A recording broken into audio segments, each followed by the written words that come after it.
Man, I really appreciate you reaching out to me and bringing me up to speak to people.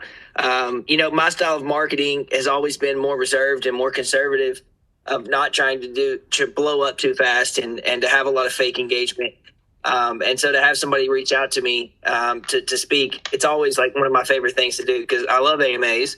It's one of the things I've been doing them every single week for a year, and it's kind of my strong suit. So whenever someone always offers it to me instead of trying to charge me a package deal or do something crazy like that, it means a lot. So thank you.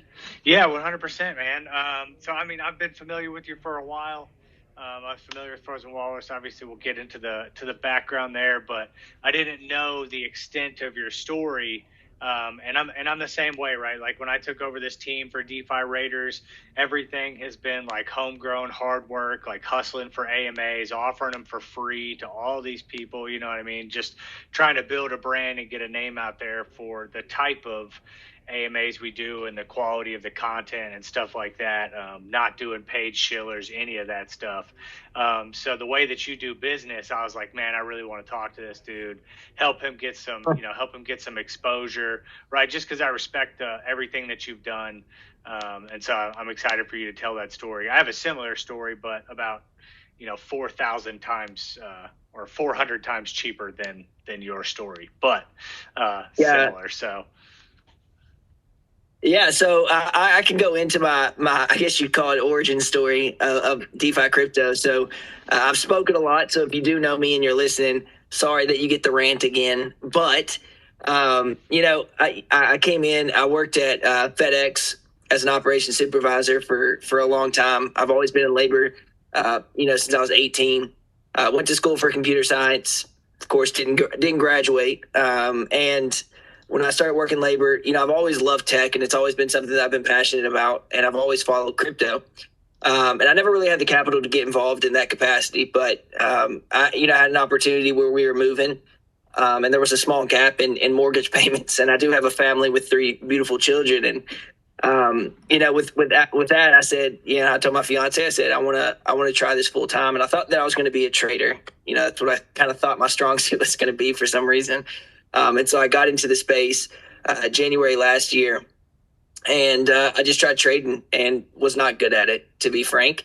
But I was really good in Discords. There was a lot of FUD surrounding a lot of the tune forks, and some of it was just stupid and easy to disband, and I got very good at that. And I was noticed by a team from Snowy Owl and Arctic Fox that was a 30-day emission tune fork.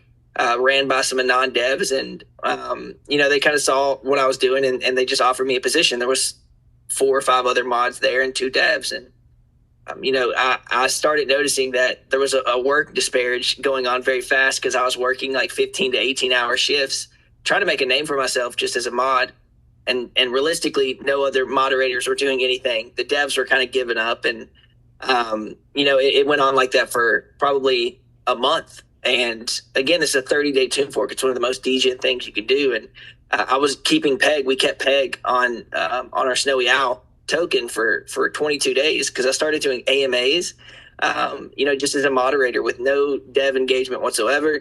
And I amassed kind of a following that way. And eventually the developers kind of just gave up. And I said, look, I don't know who you are. Can you just give me the contracts? Never ran, I've never done anything like this, but I knew that I built this community of people that trusted me, and I wanted to do the best that I could. So I took over the contracts. Of course, they were renounced, and there was no forward movement with those tokens already being so hyperinflationary exponentially. So I wanted to develop something to give back to those holders that had followed me, and to amass a new following with all the connections that I had made. And so Frozen Walrus was born. The Genesis pool, of course, had those Snowy Owl and Arctic Fox tokens.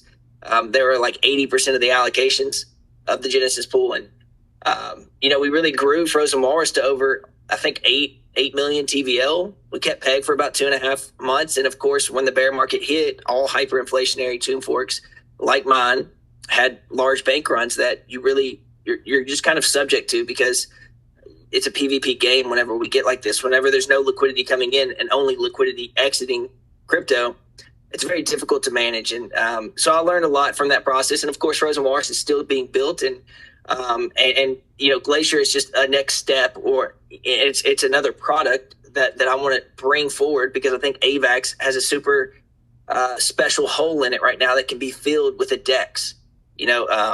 Realistically, and I know I'm kind of spewing some shit out here, but I wanted to get the thought out.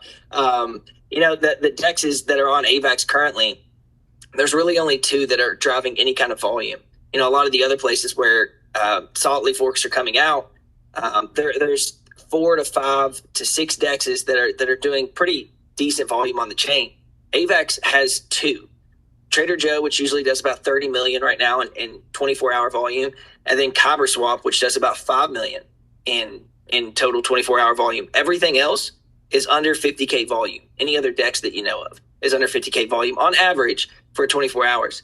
So there's a very special place for something new on AVAX, and I think many people agree. And I think that I bring something unique in the way that obviously you've seen me in that kind of light, where the way that I present myself, the way that I build communities, the integrity put first. And there's a lot of things that kind of defend that aspect of how I kind of run things. With giving back so much money during Frozen Walrus, we had a $400,000 treasury. I expanded it all to make right a contract that ended up becoming insolvent. And so I think a lot of the things that I bring to the table will really do well for user acquisition on Glacier, and bringing the DEX a little bit higher up on AVAX and really take some of that market share and hopefully be wildly successful. So that's kind of the story. Yeah, that's such a great story, man. I know that, giving back 400 grand to the community, you probably left you with basically nothing, right? And so, let's be honest, most people, most builders, most entrepreneurs, most people who want to be successful, most of them aren't, right? Because they run into roadblocks like that. They run into adversity like that. And the vast majority of people would give up in that moment, right? And so, but you didn't, right? Even with, from the story that I've heard over time, that, pennies to your name, you decided to keep going, keep running Frozen Walrus. Now you're trying to build something different. And that's such a unique story and a unique background that I think is going to, just from the community that you're going to be able to bring into this market with the type of decks you're building, that, we're already seeing wild success from these solidly forks, or solidly remodeled, if you even want to call them. But to be able to bring that kind of community and that kind of trust, and that kind of integrity, behind it, and be a fully doxed, not anonymous guy. And I have, and a lot of these forks are coming up. I'm seeing them now. It's of course solidly seasoned, and I feel bad for launching something like this, but I do think the product is so good that with the right team and real business practice, that these can really drive market share to them, right? Like there's a lot that is getting built right now, of course, and there's going to be a ton of shit forks. And you're going to notice that. You're going to see people that are launching on the same chain as AVAX, and you're going to see they've got hundreds of thousands of followers from bots, and they're going to have no engagement. You're not going to know who they are, and they're not going to, I have a legal team that I pay to be in this space, fully doxed. I have CPAs. I take it as serious as absolutely possible. And everybody I bring on my team, that's kind of how I do things. I don't want to just stay in the shadows of DeFi. My goal here is to make DeFi a better place for retail investors through education, and also in just the practices we preach and how we react to situations. If we treat it more like a business, it's true growth for DeFi. If we can bridge that gap of retail users, then that's real growth. And that's kind of, what I want to leave, whether it's, they put me in a black box or arrest me or whatever else it is, at least I leave something on DeFi, because I do truly believe that my kids will be using it, and anything I can do to shape that future in a positive way. It's kind of what my motto is, right? Yeah, 100%. And this could be a whole nother conversation that we could talk about for an hour, as far as, when we talk about the growth of DeFi and, being able to bring this to the masses, right, we're not going to be able to have anonymous teams, right, with some of the stigma that's behind DeFi and stuff like that. Yes, we care about user privacy and user anonymity, and that should always be a thing that, an end user is capable of achieving. But you want to invest in teams that who they are and their business practices, just like you would do in traditional finance, just like you would do with anything else. You want to know who you're investing in. Right? Exactly. So the people that want to use DeFi, the people that want to use DeFi should be able to be anonymous. The people that want to run businesses in DeFi, in my opinion, at this point, and I've grown to learn this, there has to be some level of doxing, right? You have to put your face behind it. If you believe in this shit, if you really believe what you're preaching, you've got to put your face behind it and show that, you know, that you're going to work for it and that you're here for the right reasons. And I feel like, of course, there's reasons why you should that you can't dox, and I'm sorry for that if your country's not available to do it. But that doesn't give you the right to start taking investor money anonymously, because that's what leads to malicious actions. And I'm speaking specifically for DeFi leaders, not so much retail investors. There needs to be an anonymity in this space, and anybody should have access to DeFi, but not anybody should have access to launch businesses in DeFi. And that's just how I feel personally. No, completely agree. Completely agree. It's just best business practices in general. So, and if you want to make money and be successful here, you got to be willing to put your name and your face and your brand, or name and your face behind your brand. So, completely agree with your approach, bro. So, all right, very cool. So, fantastic story, man. Really excited to talk to you. Number one, for that reason. And then I'd like to have some conversations, on the side, and get to know each other even better, so you can kind of understand who I am, because I'm an anonymous face right now behind DeFi Raiders, but semi-anonymous, but publicly anonymous due to some military constraints. But yeah, I'd like to develop that personal relationship further as we go forward. But let's talk about Glacier now. All right. So for sure. First, yeah, go ahead. And I know that most people are kind of familiar with solidly forks and all that stuff, but if you want to kind of give us your high level overview of what Glacier is going to be in comparison to some of the rest out there. Yeah. So Glacier is a V33 style DEX. And it is essentially is a way to deepen liquidity that is cheap for protocols and is engaging for users. In my opinion, and what I like to speak of is the positives that I see when I market, real positives. And one of those is that 100% of the fees are driven and given back to those users. And that's real decentralization. And what you see a lot of times is centralized emission models in the Uniswap V2. And I think that's why this is such a refreshing model, is that emissions are driven by user engagement. If a protocol wants to come in and partake, engages, and really vote and put their money where their mouth is and add bribes and do everything else, what we see oftentimes is that it's cheaper for protocols to get deep in liquidity and earn some of those Glacier emissions. And so at a high level overview, really Glacier is a gamified mechanic of Uniswap V2. And that's kind of the core mechanics of it. The more protocols that get involved, that's why you see so many partnerships with these solidly forks, even though I'd like to touch on that a little bit later as far as the partnership front. But, that's why you see so many people getting involved right now, because there's a lot of money to be made as a user, as a retail investor, if you know how to play them. And the good news is that Glacier will have education behind it, because that's one of the most important things to me, is that everybody has access to the same level of knowledge when they use the platforms that I develop. And so, yeah, I think that's a decent overview, but I know that we're going to get a lot of questions, so hopefully I'm able to explain more as we go. Yeah, absolutely. Great rundown. Yeah, we got some community questions. I got plenty of questions. As the solidly season has taken off, it's given a great insight into a lot of different things. So I'm intrigued to ask a few of the things. And I do have a question in kind of relation to AVAX, right? Besides, obviously, the comment that you've already made about, it not having that DEX, but what are you seeing, right, with the state of DeFi on AVAX that makes this such a unique opportunity and place to launch right now? Yeah, if we look at it from an analytical standpoint, Trader Joe has been reigning supreme, more so than the market share that PancakeSwap has on BSC, right? Trader Joe has like 95% of the market share on AVAX. Now, whatever you feel about Trader Joe, I get a lot of complaints about it. And of course, everybody's going to have complaints about DEX. It's Web3. There's plenty of bugs.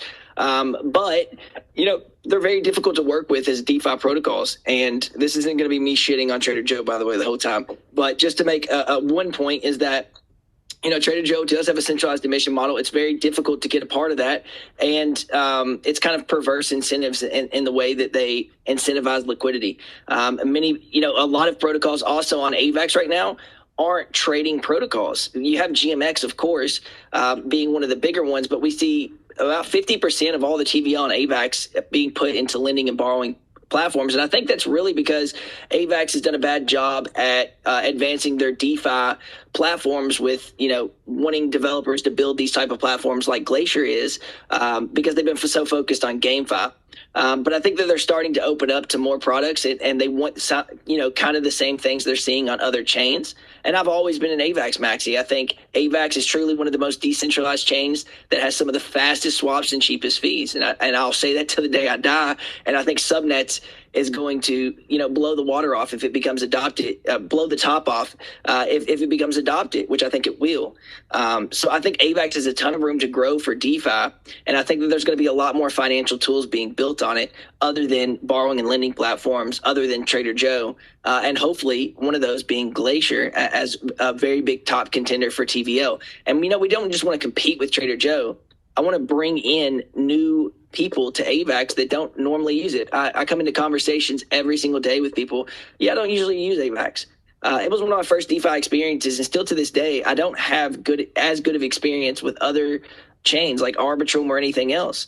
If you didn't know, they have over 1,200 validators, and in reference, places like Arbitrum have less than 10, BSC very low. Ethereum, of course, the daddy of them all, has well over 50,000, I think, at this point. But under that, there's no other decentralized chain that's built like AVAX, that's EVM compatible, that has this many validators. And so to me, that's proof that this is a real decentralized chain that works, and we just need builders on it. And hopefully, if Glacier is to pop off and I can continue to build on AVAX and build protocols on AVAX, we can drive some of that TVL and some of that liquidity, and that's kind of my hope and dream. Yeah, awesome. And I love that you brought that up, kind of with AVAX focused on GameFi. And I think that's kind of what's led to this perfect opportunity for you, right? Is so many people have overlooked AVAX. And I said this in a couple of my previous AMAs with some projects building on AVAX, is, it's not getting the due it deserves, and in same ways, you could say kind of Polygon went through the same thing, right? Their business development is crushing it, right? But the DeFi aspect just hasn't been getting paid attention to, right? And then AVAX, is obviously, I agree. I was hoping that you would bring that up about the true decentralization there with the amount of validators that they have. I think those are all great reasons to build on there. And I love the AVAX community. It's one of the first chains that I operated on as well. I lost a lot of money there. Wonderland time, I'm betting. No, actually in GameFi. When GameFi was just too premature, I bought into a couple things there and on Polygon, and someone told me I was going to get rich if I bought it, and I did not get rich. So did you get into the police and thieves and those type of games? Yeah, I bought in a couple of those. Yeah. Okay. I lost more on Polygon with like Pegaxi and stuff like that, but yeah. That's just, I didn't understand the mechanics back then, but and I think that's great. I think AVAX needs a real DeFi scene, and I think having a true decentralized DEX that everyone understands, that protocols want to join with, right? Which is what you mentioned that you're seeing from Solidly Forks with all these partnerships, is the ability for protocols and end users to make money and work together to make money. And I think you're going to see a lot. I do anticipate you seeing a lot of that TVL flowing into AVAX. So I think it's a good move. All right, so let's kind of launch into some stuff about Glacier. All right, so from the previous 3.3 models, what improvements have you guys looked at, or what improvements have you guys brought with Glacier, or any type of novel mechanics we may not have seen yet? So, to be truthful, there was Glacier was originally going in a different direction, but we actually made a pivot early on and had to move into the Solidly direction, which I'm quite happy that we did. The other direction we were going was actually a balancer fork, and it's really not a good DeFi platform. It's more of an investment platform, in my opinion, and I don't think it would have been as popular on AVAX. Then again, these are mainly my opinions, but I guess that's all that matters when I'm building the products. But one of the things that we wanted to do was be as fast to market as we could. We of course want to build on the hype, and we want to make sure that we make a big enough impact when we do, that we can stick around for the long term. And so we didn't want to come in with a bunch of crazy features, because if you didn't know, Solidly Forks have spaghetti code. It's absolutely insane how many issues I've seen, and I monitor every single solidly fork launch that there ever has been, and I just watch, right? I just watch every single launch, and they're so difficult. They look simple from a user interface standpoint, but on the back end, there's so much contract interaction. So many people want to do something to make it think that it's so simple, and yet have so many issues.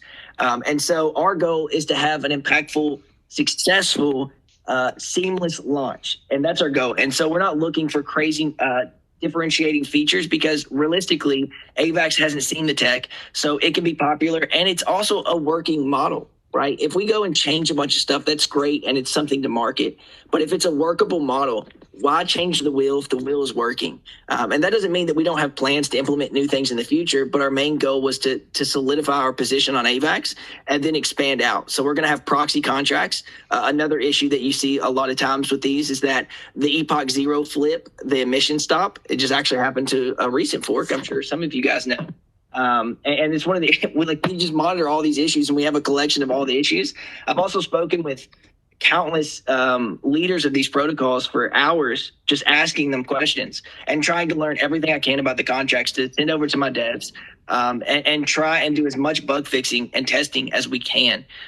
That's really important to me, because again, the contracts are complete spaghetti code. And if you don't have, and really where the main issue lies is the front end. And so we actually had a huge assistance. I actually got a hold of a front end that's not public. And so we already have kind of a leaps and bounds ahead of some other people that, of course, launched with the solidly UI that they had to scrap and do all new contract calls. So again, to reiterate, our goal here is to be first to market, but also be very impactful with a successful and complete launch with no bugs. Now, of course, there's going to be, but that's our goal, is to have no bugs.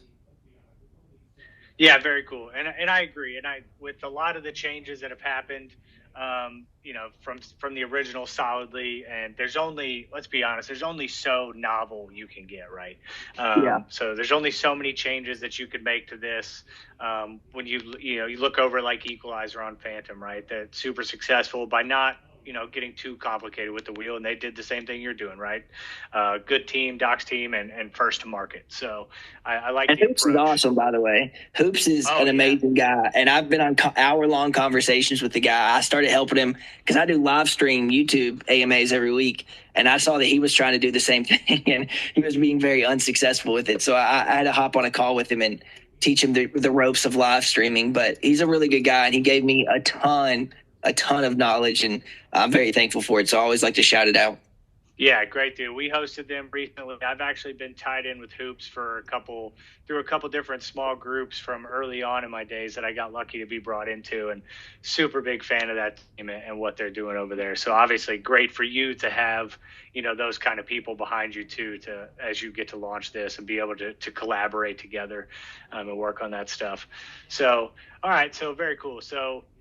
All right, so I know you guys don't have a ton out as far as docs. Docs haven't been released yet, but let's kind of talk. And you brought up the smooth launch, and I do want to get to that because we have seen in the past couple weeks, really, not just one, but two that had some of these launch issues that I would love to chat with you about as we get into it. But kind of what you touch on in your Medium is the expanded utilities. We'll kind of launch it here into tokenomics, really. Sorry, I should have led with that. But you talk about the expanded utilities for LPs and V Glacier holders from the other solidly style protocols. What are you guys looking at for those expanded utilities?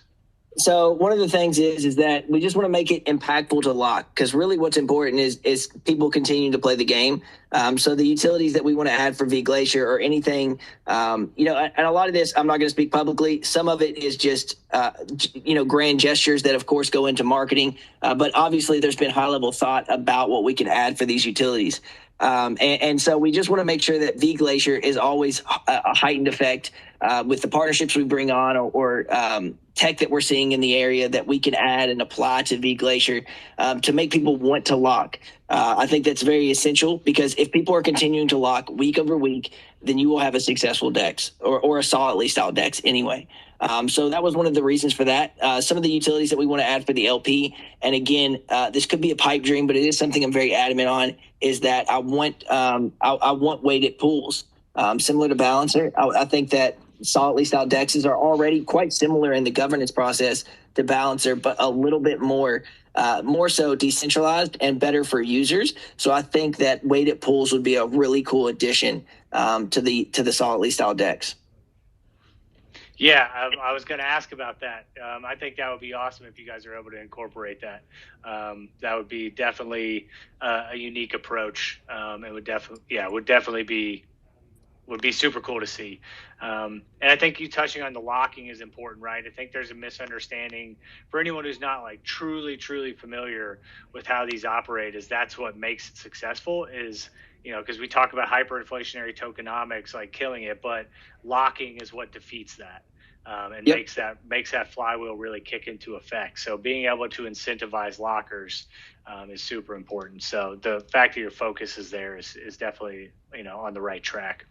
And one of the more recent things that we just talked about for locking, by the way, is after a lot of discussion with a lot of the guys that are deep in Velo and of course Equalizer and everybody else that I've talked to, I was going with a 1 year lock, but I've recently changed it to 3 months. And because the reason I have is because there's not a lot of commitment for 1 year. There's not a lot of commitment for 4 years. That's damn sure. So my goal here is to make sure that the user's not taking on so much risk. It's almost like a perma-lock. We don't want that, right? We want them to be able to gamify the situation and make sure that their risk versus reward is in balance in a way that we can make sure that the psychology of the players, of the users, is correct. And I think a 3 month lock gives you long enough that you're making a big commitment to get the bigger governance. And also it's short enough where you don't feel like you're locked in forever and that you can see success at the end of the road so that you're like 3 months is nothing. I can just roll past it for this. And then they're just continuing to lock. And I think that behavior and instilling that in the user base is going to be wildly successful, or I hope anyway, right? Yeah. And I agree, man. 4 years I have some locked positions for 4 years from early on that I'm like, I had no idea what I was doing. It's a lot to digest, right? Because it is generally when you're considering locking, like it's not usually a tiny amount of capital. And it's a ton to put away. 90 days is still an eternity in DeFi right now, but definitely if the rewards are worth it, then 90 days, you know what I mean? So isn't that bad. Comparatively, especially even a year, I have trouble. I'm with you. I have trouble committing to that. So, all right. So very cool. So then, let's see. What is that? Sorry, I closed out the screen because I was looking at something. All right. So cool utilities and everything like that.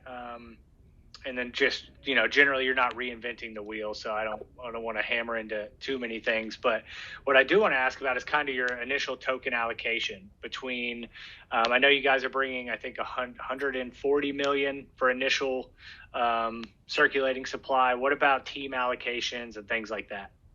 Yeah, so 150 is what we're starting with, 150 million. And so I'll just briefly go over it. And if anybody else has questions that want to dive into it a little bit more, I'm going to go through all the allocations. And then, of course, if you have other questions about it, then I'll answer. But just briefly, early investors, 15%, which I'll speak about. Marketing, 25%. Team is 18%. Treasury, 15%. Locking it incentives 7% and airdrop 20%. So just to briefly go through like what each of those could look like. Early investors is it's not a seed sale because I'm selling max locked NFTs. So they are going to be VNFT positions. I will not be selling any liquid Glacier. I think that's a little bit crazy. I'll take that back. There's a couple people that have been investors in Glacier for over 4 months and they are getting some. Liquid Glacier, but they're people that I've trusted with my entire life before, and I know that confidently that they won't be selling those tokens. So that's one thing that I like to make transparent because I am a very transparent person. So I let everybody know everything. So marketing, what is marketing used for? That's for people that we onboard, projects that we whitelist, that we help out with either extra bribe incentives. We give them, say, hey, if you want to whitelist on our website, we'll go ahead and help you bribe your protocol with extra Glacier, or we'll give them the NFT positions to start engaging in the governance process. And then the team allocation, this is something that I was very adamant on, is that the entire team allocation will be 100% V Glacier. We will not be keeping any liquid Glacier for the team. And the reason for that is because I feel like the team should earn the exact same way the protocol does, right? The main user base of this will be earning through fees. And of course, they'll get LP and they can sell their Glacier for emissions. And of course, we could have done that. But I feel like the most impactful thing for the team to do is week over week, put our money where our mouth is and continue to vote on the same pairs that you're allowed to vote for. And that is how we earn. So the success of the platform is we are highly contingent of making more money if the protocol does better. And so hopefully that kind of proves that by us saying, look, we're making a full commitment of completely locked positions. The treasury, 15%. And of course, everybody kind of knows what a treasury does. It's going to do things like increase developer runway if we need to bring more contract work in. It's also going to allow for maybe we have an exploit and we have $1 million in the treasury. We can vote as a community whether we want to, deploy that capital and make sure I'm always on the side of reimbursing everyone. My brother calls me the welfare of DeFi. So it's usually the choice that I make. But again, the treasury is kind of for the protocol and making sure the protocol is growing. And then locking incentives is very similar to what Equalizer had done, that they had a lot of success on. And this is one of those things that I said, this is why I talked to so many protocol owners, because originally we were going to be doing an LGE where if you were LP'd in certain LPs over the top 10 that we thought were going to have the most volume, we were going to give out V Glacier, and we had an allocation for that. But and that was very similar to Equalizer as well. But Equalizer was like, please don't do that. It was not successful, and it was a huge headache. And so through speaking with him more, locking incentives seem to be a better use of some of the early Glacier. And what that essentially is that if you're locking for 3-month periods, there's going to be a certain allocation that you're getting like a 20 or 25% premium of, you'll get extra Glacier, V Glacier on your position for the lock. And then once that 7% is gone, of course, there'll be no more locking incentives. So it's allowing users to engage in that gamification early on and lock as much as they can and fight for that 7%. And then the last one, of course, is what everybody hears about with Solidly.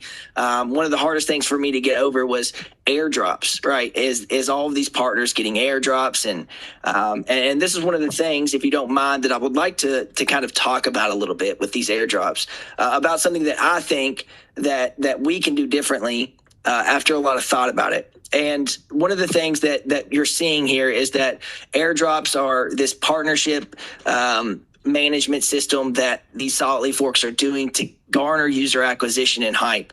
But what we're seeing is a lot of low-hanging fruit partnerships that are straight up liquidity extraction. None of these are good for the actual protocol.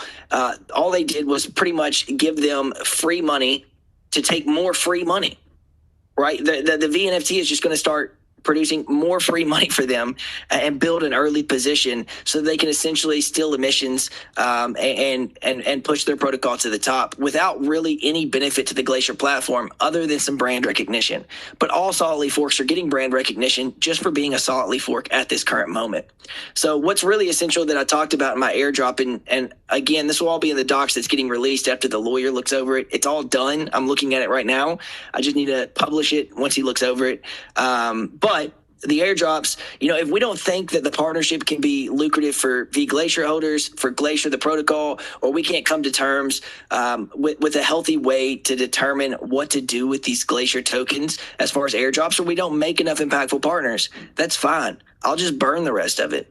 I'm not here just to give a bunch of free money to a bunch of protocols that say they're going to do this and that for me. I want impactful partnerships that really mean something to the platform, not just user acquisition, because I think over time, just like we saw with Equalizer, the flywheel effect will take place. And sure, you can supersede that and make it a little bit faster by giving out a bunch of free incentives to a bunch of people that, again, want to wreck your protocol and just straight up value extraction. Or you could do it slower, and then who has the biggest governance position at that point? Retail. And in my book, retail, even there's mercenary capital out there, but it makes me feel better knowing that more retail owns my protocol than large protocols that want to just kind of extract liquidity. And so that is my large overview of the initial distribution. No, it's great. Thorough, very thorough, great overview.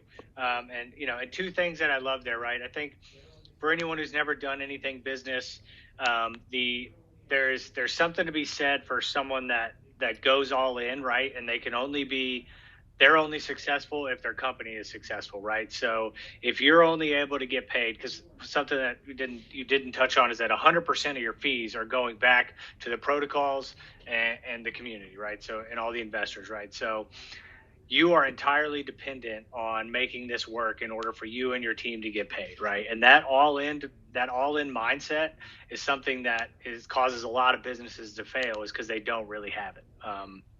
And so I think that's huge. And then I also agree about the airdrops, being just kind of exit liquidity. And that's something I'm really, really want to commend you for, is your business acumen in this, is not giving away free money to people who don't have the best interest of the business that you're trying to build. And I think that that's an approach that a lot of projects in DeFi don't know how to take, because they don't really understand business. So I want to commend you for that. Thank you. I mean, I think that, it's so easy for protocols or non-teams to come in and be like, I'm just going to launch a solid fork on AVAX. But what's important for me and through these AMAs, I hope that people see not only my passion and how driven I am to do this, but also how much time I take to have thought about literally everything, right? Like, I really do. And I can't do it all, right? I have an amazing team.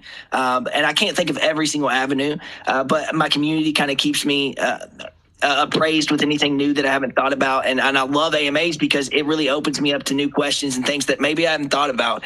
And I get to write it down on a notepad somewhere, and further integrate that into the Glacier system. I'm not the most intelligent guy that's ever walked up on the DeFi stage, but I can guarantee that I'm probably one of the few that have the most integrity. And I can also say that I'm probably one of the few that is this passionate about loving and respecting what I do on a daily basis. Not a lot of people seem to connect with the real world here in the DeFi world. Most of these teams are millionaires from years ago in DeFi, and they're just they can just do whatever the hell they want. And they speak at high levels, and the people that invest in them are just mercenary rotating capital, and it's all a game that's being played. And to me, I just love doing this and being in this space and trying to develop a career here and make something serious. And it takes a lot of thought and it takes a lot more effort. But it's something that I absolutely love doing. And so, yeah, I figured I would just go on a tangent again. Hey, it's your space, brother. And I love that approach, right? And I agree with you with some of the actors in here they're already super rich and they're just out to get more rich. So I connect with that wholeheartedly, because I am far from a millionaire. I'm happy to share the size of my bag with anybody because it's not impressive. And I got into this doing these because it's an opportunity for me to learn and help grow the space in the way that I think that it needs to go. So connecting with people like you on that front is great. And it's always a pleasure to be able to talk to you, to people like you. So my last question on tokenomics there is what are the lock periods for the team allocations and the partner allocations? So everything that's being sold and dispersed will be 3 months max locked. Team allocations will be, and again, the linear unvest, and if you're unfamiliar with what that means, essentially, whenever you have an NFT and you max lock it, you are going to start losing governance power. You'll start earning Glacier back from your position, and it will lower its governance value week over week. And that is called a linear unvest. And so what we're going to be doing is essentially retopping that every single week, right? I don't need liquid Glacier for the team. Because what we really see is what happens, and this is something more internal that, again, this is just part of me being transparent, is that, you're going to have a lot of devs and you're going to have a lot of fallouts with devs. It just happens. I've had it happen a million times, and I'll have it happen a million more, or any employee that for that matter. And what happens is that we have a multi-sig that's going to have 4 to 5 different NFTs, and those allocations are already set up for the team based on the revenue we get from the fees, right? What most teams are doing is giving out these VNFTs or their liquid token to individual users. And once you have a VNFT, it's not like you can take it back. So if a developer goes rogue, gets a $10,000, $20,000 NFT at launch, he's going to be earning off that for the rest of his life, or as long as the platform's alive, right? And for me, it was important to know that I could manage like a real business, this revenue and my pay scales for everybody that's on my team. And if somebody were to do something bad or was to do something good, I could increase or decrease their compensation. And I think that's only fair, and everybody on my team understands that. So it's one of the things that I'm doing that I don't think a lot of other ones are doing, but it felt like the right thing to do for me anyway. Yeah. No, I think it's pretty unique actually from some of the ones that I've talked to and some of the things that I've looked at. So, and I definitely agree. It's a good approach. So, all right. So you touched on it earlier. So the last couple things, I have a couple more questions. Then I definitely want to look through these community questions to make sure that we get the good ones up here. So you can choose the. Oh, by the way, I know I put it out. I should have set it up at the beginning.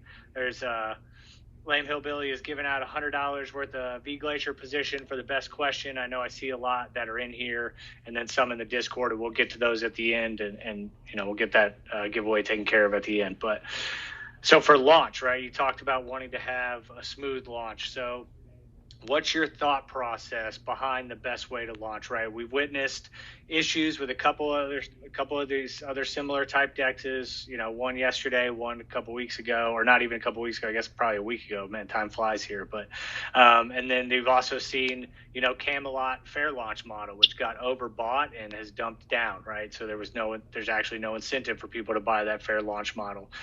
So what are the lessons that you guys are taking from these other launches that you want to implement for a smooth and successful launch for your project? It's a really good question. One of the main things that I saw past the actual development, which I'll touch a little bit, is some of the reason that I'm even doing an early investors, right? And again, you'll see all that disclosed in the actual documentation. And if you want to get involved, of course, reach out to me with that 15% allocation. The reason that we're even raising that kind of capital is, one, of course, we have contract dev work, and we have some other expenses, my lawyer expenses, and tons of other expenses. But two, we really wanted initial LP and bribe incentives. So what we really want to do is use that money to add extra incentives on top of LPs with bribes. And those are streamed to people that are just voting week over week. And I think that it's very impactful. I talked to the leaders over it. I had about an hour-long meeting with FINA, and that was one of the most impactful things they saw when they raised all of that capital. Now, of course, I'm not raising 1.1 million like they did, but I think I can still make it impactful in a smaller scale. So that was one of the things that was really important to me, and that's one of the reasons that I'm raising capital. It's not all for me just to say, oh, yeah, we get some big team bonuses. It's absolutely not that. It is essentially for initial LP because for me, I think the goal for our LP is to have 100K LP at start. We saw Sterling launch was much lower, and they got bought it to death. And I think if they could have taken it back, they would have added a little bit more initial LP for the bots. I don't think that we're going to be able to add more than that, but we'll see where the capital raise takes us.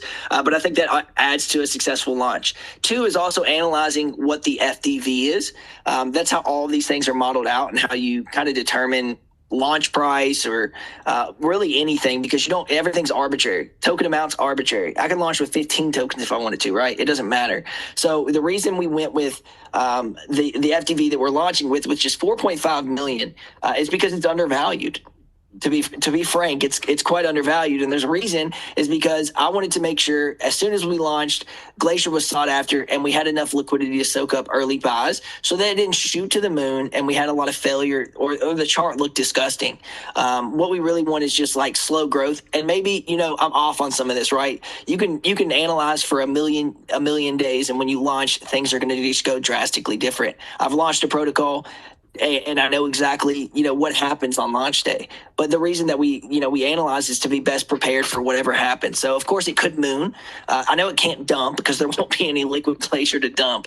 But the goal is to have enough liquidity and enough demand for the token and enough locking incentives to really get a huge boost at the beginning where everybody's participating in governance. And then when everyone sees those fees, those bribes coming from the early investor funds that we're adding to these pools, the APRs are lucrative. We start getting some of that market share early on. And then when we get those users from, say, Trader Joe or from other people that know Solid Forks that don't come on AVAX, then we work on brand loyalty and brand recognition. And then we make Glacier a standout DEX on AVAX, not a Solid Fork, but a standout DEX that has really good fees, deep liquidity, and a team that's extremely impactful in the DeFi space. And so that's one of the goals for our launch day. But on top of that, we also have to look at the development work behind it. Where are they all going wrong? One of those, of course, I touched on was immutable contracts. A lot of these guys are launching with contracts that essentially they don't understand. Well, okay, I'm kind of generalizing and also assuming, but what it seems is that they don't completely understand, and I can't sit up here and say I completely understand all of them. It's a complex process, but it is something that I've studied quite often, and what I'm seeing is that there's a lot of issues with the epoch flips. There's a lot of spaghetti code that's not being fixed beforehand because everybody's trying to rush the wave. The front end is abysmal because their API or subgraph is completely fucked. And so all these issues are noted, discussed, and again, we have a front end that was developed a month ago that is on a working fork right now. So I don't know of any other one that has launched in the last month that has anything like that as a head start. So I think it's going to make our API and our user experience quite good, because user experience is extremely important for me. If you know anything about TuneForks, TuneFork websites were trash. I actually paid a designer that's not in DeFi a lot of money, and I redesigned Frozen Walrus, and now it's being forked, which is awesome. Which I left it open source for that reason, because I think it was way better than the original TuneFork design. But it's very important that the user has a good experience, because if we just have a bad experience and we're just trying to launch, the hype dies down. But do people continue to come back when they're on AVAX to swap into another currency and continue to do that to accrue fees and continue the game? Probably not, right? And so that was very important for me as well. So there's all these different categories of things that I choose to focus on to the best of my ability that I think will lead to a successful launch. Yeah, very cool. Very cool. Great approach. I like it. You guys are paying attention to the major issues that have happened in some of these other projects. And I agree, they would definitely like to go back and probably change some of that stuff. But the fact that the things that you paid attention to are the things that I've got here in my notes as the previous issues. Definitely the liquidity, right, that was botted to hell and stuff like that. So. You know what else is happening, by the way, that I forgot to touch on, is that everybody's forking Solidly UI because it's the only UI that's publicly available. And we were going to do the same until we got this other opportunity. But what you see here is Solidly UI is bugged, one. It also is extremely archaic, and it has a bunch of deprecated stuff in it that no longer works. And none of the contract calls on their Ether.js match any current contracts. Like if you were to fork Equalizer, Velodrome, any of them, none of them match. So you have to strip it clean and build it back. And there's not a lot of front-end developers that can just do that. And so what you're seeing is a lot of patchwork and a lot of Frankenstein to develop these front ends and get them out, because, from my experience, it is one of the more difficult parts of launching. So that's another problem you're seeing, and why so many of them look like the original Solidly model, but also don't work that well because it's very difficult. There's a lot of moving parts in it. Yeah, it makes a lot of sense. All right, so okay, let's kind of if you're ready, let's get to some of these community questions. I've covered, a good amount, and I know there's some stuff that the community is super interested in. I know you want to talk about. So first, from Cameron on Twitter, and I know you said you wanted to launch into this, so perfect time. Do you have any interesting partnerships in place that you can comment on so far besides the recently announced Dex Finance? And then also, do you have any cross-chain partnerships that you're working on?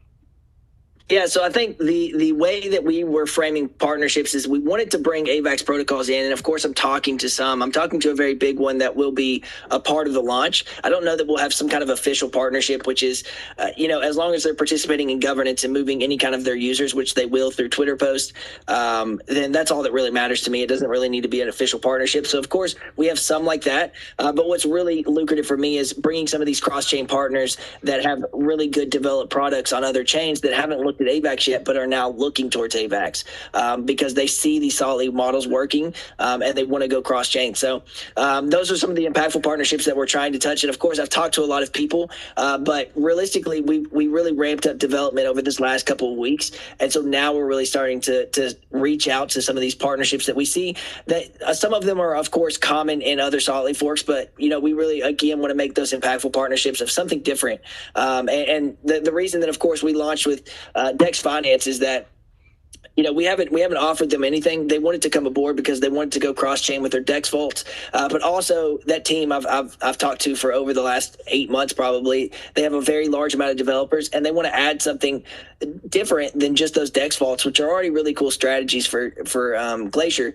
But they also want to add something with the governance process and get involved with the governance process and allow users to through their vaults. And I think that's really unique and something that you're not going to always get with different partners. And those are the kind of partnerships that I'm looking for. People that want to not just zap liquidity from me, but people that want to build on top of it, layer on top, right? Because that's really the cool partnerships. There's also some ones that I see that have been announced elsewhere that I'll be talking to that I think are extreme value adds that I want to get on board. And I'm supposed to be meeting with some more people like that. But I like to make sure that if I make anything public, it's been discussed by both parties, and it's not anything that I'm spilling the beans on that could be too early.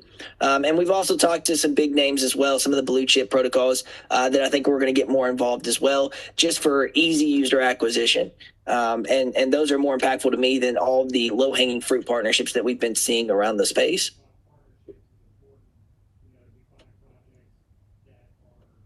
Yeah, completely agree. And I love your approach here because I think when we talk partnerships, it's important, to be finding projects that are aligned with the behaviors that need to happen to make the protocol successful, and not just, we've seen, you want to take, if you remember the dictum rug on Arbitrum, right? They had all these big names that they were announcing as partnerships without the, people didn't understand necessarily that just because they're putting an LP in their protocol doesn't mean they're actually partners, right? So having partnerships that actually align with your goals and working through that to make sure that they're going to act in the best behavior of the protocol is super important. Yep, agree. All right, so next, let's see here. I've got some from Jax with an S on Discord. Have you guys solved the NFT split merge function yet? Right now, we're not launching with the NFT split function.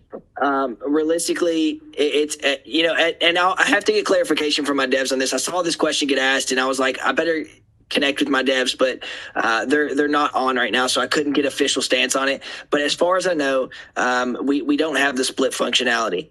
And there's a couple of reasons for that that they wanted to go into, but again, it's not something that we've been actively discussing with all the other stuff that I've been talking about. But when we get closer to launch, ask me again. We have an AMA on Saturday, and we'll have one every week past that before launch, so you can ask it again. So sorry, I don't have all the information, but as far as I know right now, we're not launching with the split functionality or the merge. Very cool. All right, very cool. And then from Ziggy Miggs on Twitter, I know you had mentioned bug bounties, but what other measures are you taking to try to bolster security? And the reason that, I let the community ask this, because, obviously I wonder it too. We've seen, not necessarily audits being done because it is a hard fork or other things like that. But what besides bug bounties, are you doing an audit anyways, even though it's a fork, et cetera? Yeah, so we may, I'll bounce back and forth. When I launched Frozen Walrus, nobody asked me for a KYC because obviously my face is everywhere, and nobody asked me for an audit because it was a hard fork. And really, this will be the same thing. We're not adding any features, so it will be a hard fork. And we do know the exploits that happened to Velo that were public and private that Thena had let me know. The reason for the bug bounty is because I think it's essential to make sure that we have some kind of incentivized system for anybody that does find exploits. I do have a lot of friends, and I do have mercenary capital that follows me that is also very good friends, and they're active on all of the contracts that I ever launched, and they always give me early access. Now, does that mean that's highly secure? No, of course not. But I did want to mention it, and of course we want to get a full audit, especially if we add any features that are not from the current solid league Dex model. But I go back and forth because really, there's not a lot of accredited auditors out there. It's just like the KYC space. Like if we went with, and I'm not shitting on anybody, to be clear when I say this.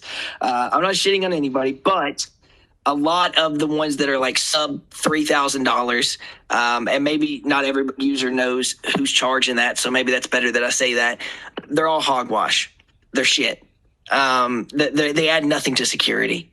You know, what's really security is that, of course, hard coded, verified contracts, and hard forks, and then also making sure that you know what could go wrong, and hopefully we can launch with that, and of course we can launch with a successful audit. The only reason that we wouldn't launch with a successful audit is the timelines, but again, they'll all be verified contracts that are completely one-to-one with. We are actually starting with equalizers contracts, so they haven't had any exploits. I've talked with Hoops.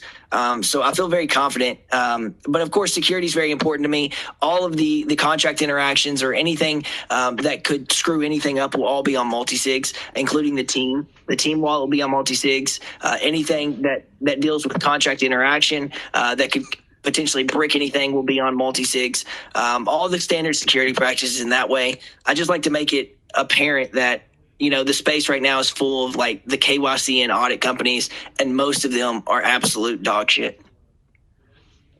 Yeah. Probably 98% of them. I completely agree. And I think it's also important to note there's a misconception here for those of you who have not followed Equalizer, right? For them to be using their contracts, there's a misconception that Equalizer had an exploit early on, and it was not an exploit. It was a bad faith dev, and it was a minor thing that happened at the very beginning. So please, yeah, I got the full story on that, and that dev, Hoops went into detail about that situation. Man, he's such a good guy. I really had a good conversation with him. So yeah, it was not an exploit. Yeah, I was talking to him and Gorgery as it was going on, and there's just I see it all over the place. It's like, oh, there was an exploit, and it's not true. The contracts are great, so if you hear that, please understand that it was not an exploit, and these are very secure contracts. So, all right, and then very cool. So hold on, I accidentally minimized what I was looking at here. I keep doing that. The last question from Raw Loop on Twitter. So let's assume Glacier launches in March 23. What do you envision Glacier looking like in March of 2024? What I truly envision, and I'm a dreamer, that's why I'm an entrepreneur, I guess, is that we're number one. Realistically, my goal here is to drive so much TVL to the platform, and have a sole focus of AVAX.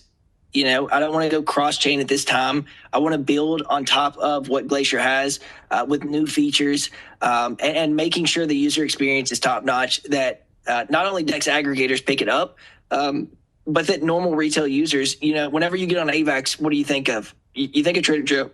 You think of trading on Trader Joe. My goal here is brand recognition and making sure that in March 2024, you don't think Trader Joe. You think, I better get on Glacier and go swap this real quick, and you don't have a second thought about it. That's what's impactful to me, and that's kind of my goal. And it may seem small, but in fact, it's quite huge, to get people to switch their thought pattern of, oh, I'm going to go to this DEX, or like you would Pancake Swap, to switch their entire focus to a new DEX. And that's going to take a lot of expanding, and that's one of the goals that I have, is expanding the team size to double by next year. It's going to take a lot of focus and drive, and I think we have the team to do it. And it's just, of course, we're going to have small hurdles to figure out. But in 2024, I want everybody in this chat to be like, well, I better get on Glacier if I'm going to swap USDC to AVAX. That's one of the big goals for me. Yeah, I love that. And it just goes back to kind of your business mindset, right? If you want to build a successful business, you have to set goals that are so freaking high, that are just so exponentially high, that if you fail to meet that goal, you still outperform 99% of everything else, and you fail in a spectacularly successful fashion. And that is really, it's really important to set goals that high, and that's really what sets good business people apart. So I love that.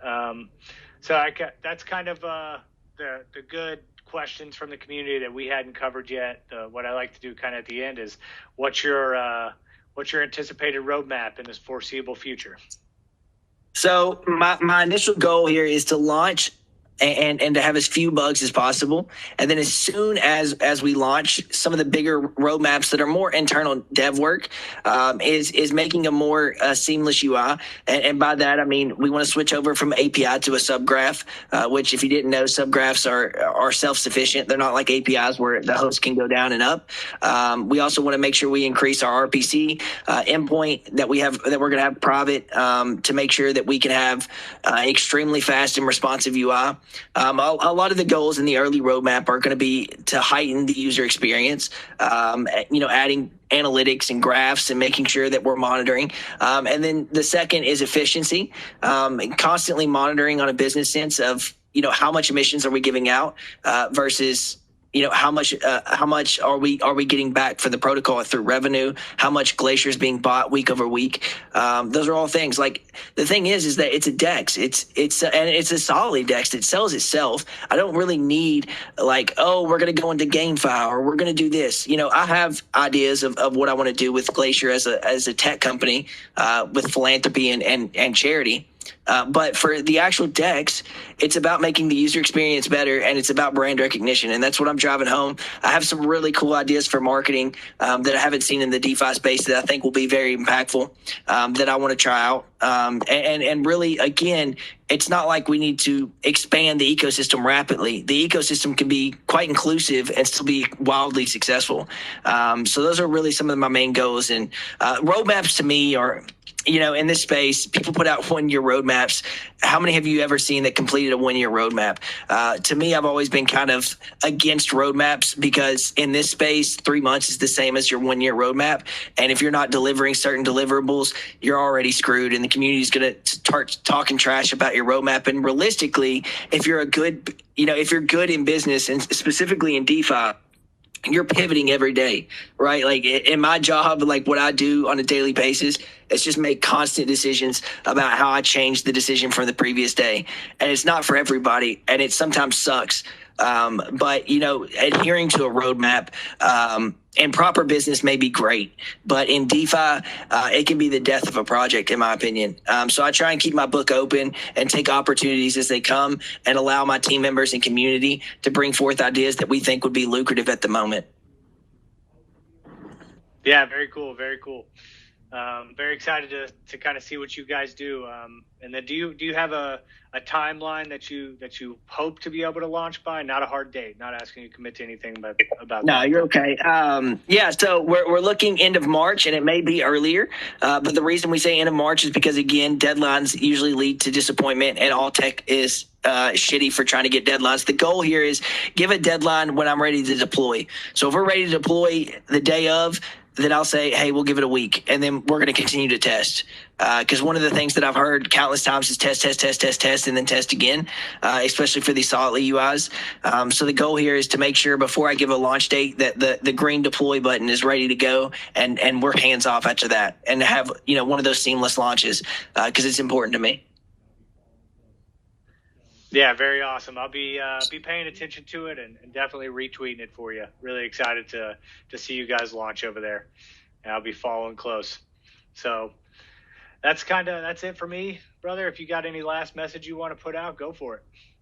Yeah. Again, thanks for the opportunity. I genuinely do really care about my communities. It's one of probably the best things I do is that I really do take care of the retail investors that believed in me.